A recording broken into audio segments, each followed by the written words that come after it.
2025 లేదా 26లో డిగ్రీ లేదా బీటెక్ చదివారా? సాఫ్ట్‌వేర్ జాబ్ కోసం ఎదురు చూస్తున్నారా? అయితే కోడ్ జ్ఞాన్ 100 డేస్ కోర్సులో చేరండి, జాబ్ సాధించండి. నమస్తే, వెల్కమ్ టు సుమన్ టీవీ. నేను మా యాంకర్ ఉష. రీసెంట్గా కనుక మనం చూస్తే హైదరాబాద్లో జరిగిన ఒక ఇన్సిడెంట్.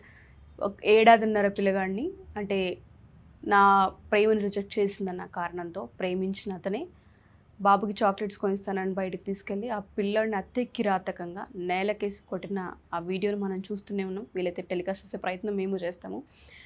అంటే స్పాట్లోనే ఆ బాబు చనిపోవడం కూడా జరిగింది. ఇంత క్రియల్గా అసలు ఎలా బిహేవ్ చేస్తూ ఉన్నారు. అండ్ ఇది జరుగుతున్న తరుణంలోనే కేరళ ఇన్సిడెంట్ ఇది ఇంకా షాక్కి గురి చేసింది. కన్న తల్లి ముందే ఎవరైతే ఎక్స్ట్రా మ్యారిటల్ అఫైర్ పెట్టుకున్న ప్రియుడు ఉన్నాడో ఇద్దరు కలిసి బాబుని చంపాడు. అంటే సిగరెట్లతో, తర్వాత నైఫ్తో, తర్వాత కొట్టి కాళ్ళు విరిచేసి చేతులు విరిచేసి పిల్లని నానా చిత్రహింసలకు గురిచేసి 51 దెబ్బలు అబ్బాయి ఒంటి మీద అంటే జననాంగాలని కూడా వదలకుండా హింసించారనేది న్యూస్ మనం వింటూ ఉన్నాము. అంటే ఇటువంటివి జరుగుతున్నప్పుడు అసలు ఎటువంటి యాక్షన్స్ తీసుకోవాలి, న్యాయస్థానం ఎటువంటి పనిష్ చేసే అవకాశం ఉంటుంది అని మనతో పాటు హైకోర్టు అడ్వకేట్ వరుణ్ గారు ఉన్నారు. ఆయన అడిగి తెలుసుకుందాం. నమస్తే వరుణ్ గారు. నమస్తే అండి. ఏడాదిన్నర పిల్లలు, అసలు ప్రపంచం అంటే ఏంటో తెలీదు. పిలవగానే ఎవరు పిలిస్తే వాళ్ళ దగ్గరికి వెళ్ళిపోతూ ఉంటుంటారు. సో అలాంటి పిల్లల్ని ఇంత క్రూయల్గా హింసించి చాక్లెట్స్ పేరుతో ఒకడు బయటకు తీసుకెళ్ళి చంపేయడం, నాకు అంటే ఎక్స్ట్రా మ్యారిటల్ అఫైర్లో మా ఇద్దరికి స్వేచ్ఛ లేదని చెప్పి పిల్లోడు అడ్డంగా ఉన్నాడని చెప్పి ఆ పిల్లోడిని సిగరెట్లతో కాల్చి నైఫ్తో అరికాళ్ళ మీద తోలు తీసేసి క్రాక్ చేసేసి ఇలాంటివి చేయడం అనేది నిజంగా వినడానికి చూడడానికి కూడా చాలా ఇబ్బందికరంగాను, మాట్లాడడానికి కూడా చాలా ఇబ్బందిగానే ఉంది. ఈ 1.5 year బేబీస్ని ఇలా చేస్తున్నారు అంటే ఈ ఎక్స్ట్రా మ్యారిటల్ అఫైర్కి సంబంధించి సంబంధాలు ఏంటి, వీళ్ళకి ఎటువంటి పనిష్మెంట్ ఉండే అవకాశం ఉంటుంది అంటారు? ఈ మధ్య ఇవన్నీ చాలా ఎక్కువగా కనిపిస్తున్నాయండి. త్రూఅవుట్ ఇండియా కూడా డిఫరెంట్ పార్ట్స్ ఆఫ్ ద కంట్రీలో. ఇది ఏంటంటే మనకు చట్టంలో కూడా rarest of the rare cases అని కొన్ని ఉంటాయండి. అంటే డైరెక్ట్ డెత్ పెనాల్టీ ఉంటుంది. రీసెంట్గా మనకు తమిళనాడులో చూసినట్టు ఒక పోలీస్ ఆఫీసర్స్ విషయంలో తను బయటికి పెడితే మొత్తం 9 మంది మీద వేశారు. ఈ డెత్ పెనాల్టీ దీనికి ఛార్జ్, ఇక వేరే ఏమీ లేదు. ఏ ఇన్వెస్టిగేషన్ డైరెక్ట్ డెత్.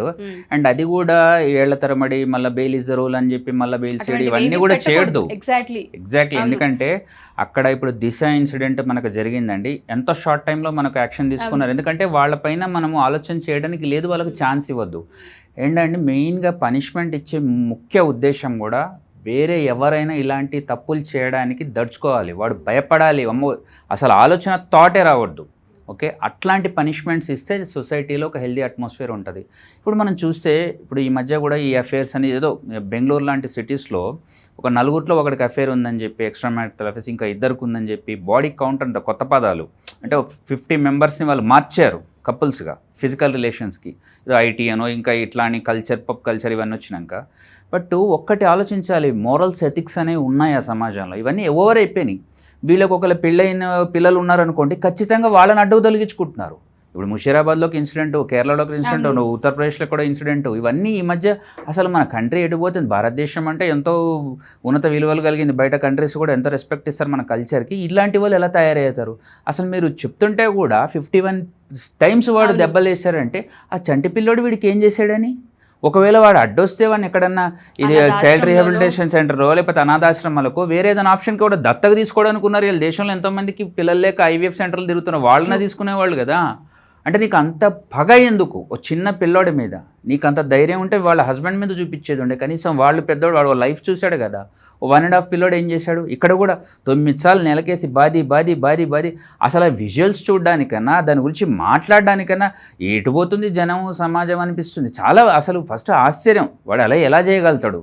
ఇంకా ఈ కేరళ ఇన్సిడెంట్లో అయితే తల్లి పార్టిసిపేట్ చేసింది అందులో. అది అసలు కన్న తల్లి ఎలా చూస్తూ ఊరుకుందనేది అసలు నాకు కొంచెం బాధకరంగా ఉండదు, చెప్పడానికి కూడా ఎంతో ఇదవుతుందండి. ఎందుకంటే నీకు అంత అఫైర్ పెట్టుకునేది ఉంటే డైవర్స్ అనేది ఒక ఆప్షన్ ఉంది కదా. డైవర్స్ ఇచ్చేసి చేసుకోవచ్చు కదా. లేదు ఎవరికో అనాథాశ్రమాలకి ఇవ్వచ్చుగా, పిల్లలు లేని వాళ్ళకి ఇచ్చేయచ్చు కదా. నీకు అంత ఒక ఉమెన్ ఎలా చేస్తావు? ఉమెన్ ఎలా చేస్తే వాడు ఎట్లా కాంట్రిబ్యూట్ చేస్తాడు కదా. అంటే నీ పిల్లోడు కాదా 51 సార్లు నెలకేసి కొడతాడా, ఒంటి నిండా వాతలు పెడతాడా, సిగరెట్ తోటి వాతలు పెడతాడా? అంటే ఏం చేస్తూ నీ సొంత కొడుకు కదా. బయట ఒక్కొక్కళ్ళు అసలు ఎంత తప్పు చేసినా వాళ్ళ పిల్లలను కవర్ చేసుకుంటారు, ఇంట్లోకి వెళ్ళి బాగా చేసినా. సొంత కొడుకు నీకు అఫైర్కి అడ్డ వస్తుండని ఈ మధ్య చాలా చూస్తున్నాం. ఇట్లాంటివి లవర్తో కలిసి హస్బెండ్ని చంపారని అసలు ఒక్కసారి ఆలోచన చేసుకోరు. ఇంత క్రూయాలిటీ ఎందుకు? మరి వాడిని ఎందుకు పెళ్లి చేసుకున్నట్టు? వాళ్ళ లైఫ్ స్పాయిల్ చేసినట్టే కదా.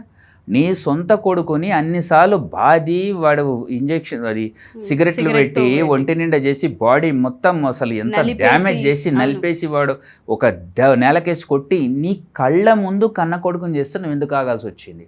డెత్ పెనాల్టీ కూడా కాదండి అసలు, అది కూడా తక్కువ అనిపిస్తుందండి నాకు. అంతే క్రూయల్గా వీళ్ళని కూడా హింసించాలి. ఎవరు చేయరండి, యానిమల్స్ కూడా లేవు కదండి, ఏవి కూడా లేవు. తన పిల్లల్ని యానిమల్స్ అయినా మంచిగా చూసుకుంటాయి. ఇప్పుడు rarest of the rare case కూడా ఎక్కడో రేప్ విషయంలోనో ఎక్కడో మర్డర్ విషయంలో కాగ్నిజబుల్ అఫెన్స్లో ఉంది 14 years అని, తర్వాత ఏదో కొందరిని రిలీజ్ చేసడం, అందుకని లైఫ్ పడుతుంది ఎంతో కనికి, అది కూడా తక్కువ అనిపిస్తుంది. ఎందుకంటే ఇట్లాంటి ఈ మధ్య ఎక్కువ చూస్తున్నాం. మళ్ళీ ఈవెన్ చట్టాలు వచ్చినప్పుడు కూడా ఇట్లాంటి కేసులు లేవండి నాకు తెలిసినంత మటుకు, ఎందుకంటే పూర్వం లేవు ఇట్లాంటివి. సరే, ఇది చాలా రీసెంట్గా ఎక్స్ట్రా మ్యారిటల్ ఈ మోజ్ ఏదైతే ఉందో ఈ మోజ్లో పడి కుటుంబాలను రోడ్డున పడేయడం, పిల్లల్ని చంపేయడం, ముగ్గులని చంపేయడం, వైఫ్స్ని చంపడం అనేది చాలా ఈజీ అయిపోయింది. ఏంటో తెలియదు కానీ అసలు పసి ప్రాణాలను చంపుతున్నాం అనేది ఇంకా ఇబ్బందికరంగా మారిపోయింది. ఇక్కడ ఒకటండి, రీసెంట్గా చూసా మేఘాలయ ఇన్సిడెంట్ ఏదో, ఎందుకంటే ఎక్స్ట్రా మ్యారిటల్ అఫేర్ విషయంలో వచ్చింది కాబట్టి చెప్తున్నా. హనీమూన్కి వెళ్ళారు కపులు, హనీమూన్కి వెళ్ళి హస్బెండ్ని ఎవరో చంపేశారో ఆమెకు తెలియనట్టు చేసింది, తర్వాత చూస్తే ఆమెను స్కెచ్ చేసింది సుపారీ ఇచ్చని. తనకు బెయిల్ రావటం అనేది నాకు చాలా బాధాకరంగా ఉందండి. ఒక లాయర్గా నేను చాలా బాధపడ్డా, ఎందుకంటే అట్లాంటి వాళ్ళకి బెయిల్ వస్తే ఇట్లాంటి వాళ్ళు ఏదైనా చేస్తారు. ఒక ఫ్యాబ్రికేటెడ్ ఎవిడెన్స్, చట్టం ఉన్నోడికి చుట్టం అన్నట్టే చేస్తారు. ఎందుకంటే అట్లాంటి వాళ్ళకి బెయిల్ రావద్దు. ఏదో అన్ఎక్స్పెక్టెడ్ సిచ్యువేషన్స్లో కొంత సీన్ వాళ్ళు ఏదో తప్పు చేసినట్టు ఆరోపణలు చేస్తారు, అట్లాంటి వాళ్ళకి బెయిల్ ఇచ్చినా అది వేరే సంగతి. కానీ ఇక్కడ ఎందుకు ఇచ్చారు? ఆమె అఫేర్ పెట్టుకొని హస్బెండ్ని చంపించిందని క్రిస్టల్ క్లియర్గా మొత్తం డీటెయిల్స్ వెళ్ళిపోయినాయండి. తర్వాత ఇంకెక్కడో ప్లేస్ ఎవరు దొంగతనం ఇంటికి వచ్చేసేసి, నాకు తెలిసి మహారాష్ట్రలో ఎక్కడ అనుకుంటా, అక్కడ హస్బెండ్ని చంపేశారని తన యాక్టింగ్. అసలు లేడీస్ నీకు మారల్స్ ఎథిక్స్ ఉండాలి. మన కంట్రీలో ఇట్లా ఉమెన్ని వర్షిప్ చేస్తారు. చనిపోయితే హస్బెండ్, ఆమె యాక్టింగ్ చేసింది, అయ్యో నా హస్బెండ్ చంపేస్తే. తర్వాత ఇన్వెస్టిగేషన్లో ఎప్పుడైతే పోలీస్ ఆఫీసర్స్ వీళ్ళందరూ ఇన్వెస్టిగేట్ చేస్తే ఆమె చెప్పిన సీన్ ఆఫ్ అఫెన్స్ మొత్తం ఒకదానికి ఇంకోటి మ్యాచ్ కావట్లేదు. ఎందుకంటే సీన్ ఆఫ్ అఫెన్స్ చూస్తారు కదా వాళ్ళు, ఆ డెడ్ బాడీ దగ్గర పెట్టేస్తారు ఎవరికి రావద్దని. ఆ ఫోరెన్సిక్ ల్యాబులు వాళ్ళు టెస్ట్ చేసిందా కూడా అక్కడ ఏమనిపించట్లేదు. మళ్ళీ దొంగతనం చేసిన డబ్బులని మళ్ళీ ఇంట్లో దొరికినాయంట. అక్కడ తెలిసింది వాళ్ళకి ఈమెదో సీన్ చేస్తుందని, మొత్తం ఇన్వెస్టిగేట్ చేస్తే భయానికి మొత్తం చెప్పేసేసింది. నాకు ఒక అంటే ఎలా సార్ ఇటువంటి వాళ్ళకి అసలు సెక్షన్స్ కనుక మనం చూస్తే, ఎస్పెషల్లీ ఇప్పుడు కేరళ ఇన్సిడెంట్ చూస్తే, కన్న తల్లి 7-9 నెలలు మోసి కని పెంచిన తల్లే ఆ రక్తపు ముద్దలను ఏవైతే ఉంటుందో ఆవిడ కళ్ళ ముందు చంపుతుంటే చూస్తూ ఉంది. మళ్ళీ పైగా ఆవిడ ఒప్పుకోవడం కూడా జరిగింది, అవును నా కళ్ళ ముందు ఇవన్నీ జరిగాయి అని. ఎలాంటి అంటే యాక్షన్ తీసుకుంటారు, సెక్షన్స్ ఏముంటాయి, వీడికి అసలు ఎటువంటి పనిష్ ఇచ్చే అవకాశం ఉంటుంది కోర్ట్స్ అంటారు? ఉషా గారు, మన దగ్గర ఉన్న భారతీయ నాగరిక సురక్ష సంహిత కూడా సరిపోదు ఇట్లాంటి వాళ్ళకి. ఇక్కడ వాటి మీద ఉన్న అవగాహనతో చెప్తున్నాము. ఒక ఎగ్జాంపుల్ అండి, మన పురాణాలు కూడా కొత్త అనాలిసిస్ చేసాము. ఎక్కడన్నా రాక్షసులు కూడా ఇట్లా చేసినట్టు ఉందా అండి? ఎంత దరిద్రంగా వాళ్ళు తప్పునికి ఎంకరేజ్ చేసి ఉండొచ్చు వాళ్ళకి సొంత పిల్లల్ని, ఇంక్లూడింగ్ రావణాసుడు. కానీ ఎక్కడ కూడా సొంత పిల్లల్ని వేరే అఫేర్ కోసం చంపినట్టు ఉందా? వీళ్ళకి ఏ శిక్ష చేయాలండి? డెత్ పెనాల్టీస్ కూడా ఎక్కడొస్తాయండి? ఎక్కడైనా ఒకళ్ళకి ఇంకోళ్ళ మీద కక్ష ఉంటుంది. 100 రూపీస్ కోసం హత్య జరిగింది ఇదే హైదరాబాద్లో. 3000 రూపీస్కి హత్య జరిగింది. ఒక 100 రూపాయలు, ఎందుకంటే మాట పెరిగింది, గొడవ పెరిగింది, వాడు ఏదో కొట్టేశాడు, చనిపోయాడు. అది మనుషుల మీద ద్వేషం పెంచినప్పుడు జరుగుతుందండి. సంబంధం లేనివాడు వాడి మీద ఎట్లా జరుగుతుంది? 1.5 పిల్లలు ఏం చేశాడు వాడికి? వాడు వదిలేసేది ఉండే, వాడు చెప్పేది ఉండి వానికి అంత అఫేర్ ఉందంటే దీనికి కూడా కొంత చట్టంలో కొంచెం కారణం ఉందండి. As a lawyer we have to accept. ఎందుకంటే సుప్రీంకోర్టు జడ్జిమెంట్ ఉంది ఏదండి, adultery is not a crime అని చెప్పేసి, but can be use for divorce అని. అడల్టరీ క్రైమ్ కాదని సుప్రీంకోర్టు జడ్జిమెంట్లు చూపిస్తున్నారండి. కోర్టుకు వస్తే కూడా adultery is no more a crime అంటున్నాడు. ఇంకా సుప్రీంకోర్టే చెప్పింది పలానా కేసులో ఇలా వచ్చిందని వాళ్ళే చెప్తుండంటే న్యాయస్థానమే మాకు రక్షగా ఉంది, ఏమనుంటే బెయిల్ వచ్చేస్తుంది. నిజంగా ఒక్క విషయం అండి, బండి భగీరథ్ విషయంలో బెయిల్ రాకపోవడం కూడా ఈ డబ్బులు ఉన్న వాళ్ళకి ఎంతోమందికి అది దెబ్బపాటే. ఎందుకంటే మేము ఏది చేసినా కూడా మాకు బెయిల్ వచ్చేస్తుంది, మేము ఏది చేసినా మేము బయటపడతాం, మహా అంటే 4 రోజులు లోపల ఉంటాం అన్న ధీమాతోటి చేస్తున్నారు. ఇది ఖచ్చితంగా మనకు శిక్ష పడుతుంది, మనకు చాలా డేంజర్లో పడతాం. ఇలాంటివి చేసి నా కడుపులో భయం ఉంటే మాత్రం ఇలాంటివి జరగవండి, అసలు జరగవు. ఈ శిక్షలు కూడా నిజంగా BNSS కూడా సరిపోదు, సిఆర్పిసి సరిపోదు. ఎందుకంటే ఇంతకుముందు లేవు ఈ కంట్రీలో. ఈ మధ్య చాలా ఎక్కువైనాయి. ఒక ముషీరాబాదు కేరళ అని కాదు, నార్త్ ఇండియాలో కూడా ఎన్నో జరుగుతున్నాయి. లవర్తో కలిసి హస్బెండ్ని చనిపోయడం ఇవన్నీ చాలా జరుగుతుంది. అసలు వీళ్ళు పెళ్ళి ఎందుకు చేసుకోవాలి, వాళ్ళ లైఫ్ ఎందుకు స్పాయిల్ చేయాలి? పోనీ వీళ్ళు బాగున్నారంటే వీళ్ళు సఫర్ అయ్యారు. మళ్ళీ చిన్న పిల్లోళ్ళు 1.5 year అసలు మీరు చదువుతుంటే 51 times వాడిని కొట్టడం ఏంటి, వాడంతా వాడు చంపేవాడు కూడా వాడు ఎంత ఎగోని పగ పెంచుకొని సైకిక్ బిహేవియర్. అదే సైకాట్రిస్ట్ దగ్గరికి వెళ్ళినా కూడా ఎవరిని ఇట్లాంటి వాడు బాగు చేయలేరు. అసలు ఎంత సైకోగాడు కూడా చేయలేడు ఇది. అది ఏంటంటే వాడిని అడ్డు తొలగించుకోవాలి, వీడుంటే నాకు ప్రాబ్లం, వీడుంటే నాకు ముందు పోతే అది ఎంతో పగతోటి ఎంతో ద్వేషంతో చేసిన క్రూయల్ వారం అది. ఇక్కడ మన దగ్గర అయినా కూడా అది అట్లాంటి వానికి ఇప్పుడు కొంచెం ఉంటారండి చిన్నపిల్లలు ఏదైనా ఒక టీనేజర్స్ తప్పు చేస్తే లేకపోతే అంతకన్నా చిన్నవాళ్ళు జువెనైల్ చట్టం ఉంటుంది మనకి. అంటే వాళ్ళకు వేరే సెల్స్లో వేస్తారు, మామూలు జైల్లో వేరే వాళ్ళని వాళ్ళు మార్పు తెవ్వడానికి వాళ్ళకు స్కూలింగ్ చేసి ఏదో చేస్తారు వాళ్ళు. ఎందుకంటే వాళ్ళకి తెలియని వయసులో చేశారు అది. కొన్ని చోట్ల బెయిల్ కూడా ఈజీగా వస్తుంది. కానీ అన్నీ తెలిసి ఒక అడల్ట్ పర్సన్ వీడి అఫేర్కి ఎవరో అడ్డొస్తున్నాడు చిన్న పిల్లవాడు అంటే వానికి అసలు రాక్షసుడు అనడానికి కూడా లేదు. వాడు డైరెక్ట్ నిజంగా ఇట్లాంటి వేదికల ద్వారా మేము ఒకటే చెప్పేది, ఇట్లాంటి వాటి కోసం దయచేసి ఎవరు బెయిల్స్ ఇవ్వద్దు, ఏ జడ్జి ఇవ్వద్దు. Don't show any compassion or any concern on these kind of people.